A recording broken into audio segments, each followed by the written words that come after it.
近日，广东佛山市公安局公布了佛山2020年新生儿取名的热门名字，男孩取名为子睿的最多，已连续2年排行榜首；女孩取名最多的是子晴，已连续5年排行榜首。给宝宝取名真的不是一件容易的事，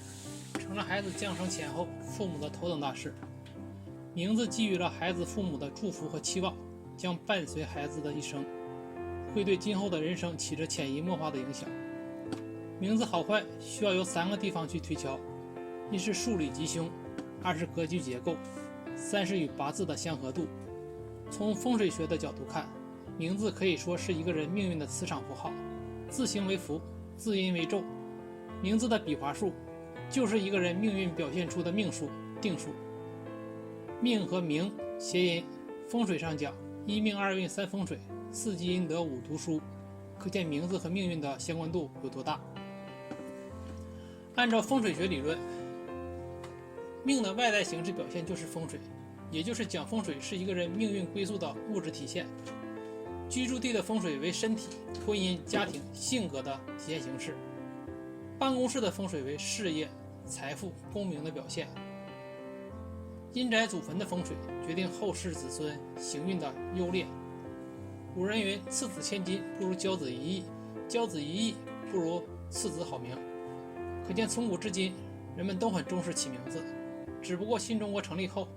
这种重视被弱化了。随着近些年改革开放的深入，传统文化逐渐回归，人们又开始重视起名字了。不仅重视给新生儿起名，一些成人也开始给自己改名字。成人改名在很多人眼里都是改变命运，其实从更大的意义来说，就是改变人生逆境，重新创造新的环境与心理暗示。改名与起名一样，一定要使用自己的生辰八字来改名，不仅仅能符合自己命理，还可以补救自己五行，调节自己的阴阳平和。一个响亮、大气、吉祥的名字，可以表达自己的愿望，直抒自己的心志，绘制自己的宏伟蓝图，实现自己的远大抱负，改善人生的磨难。比如大家都知道的知名演员张嘉译，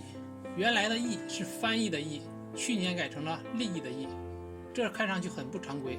似乎把名字改得更俗了。作为明星，改名的目的无外乎名字拗口、俗气、事业不顺、身体不好、求子等几个原因。可是张嘉译为何把自己的名字改得更俗气了呢？了解张嘉译的网友应该都能猜到是身体原因。张嘉译25岁就患上了强直性脊柱炎，